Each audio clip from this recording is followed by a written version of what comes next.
Yeah, so AI is a part of our world. Whether you like it or not, AI is going to be a part of our world for now and for the long term, for foreseeable future. And so, a lot to say. And AI is good because what you have is data coming from every direction.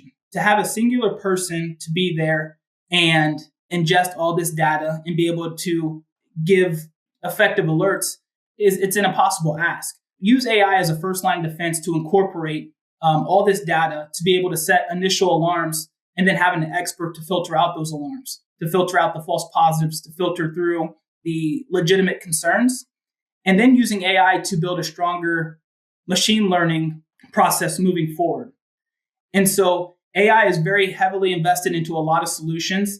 I would recommend that you go with a solution that has AI capabilities because if you don't, you're going to be behind the curve, you're going to be behind the progress, whether you like it or not. So AI is a key piece into your predictive maintenance platform.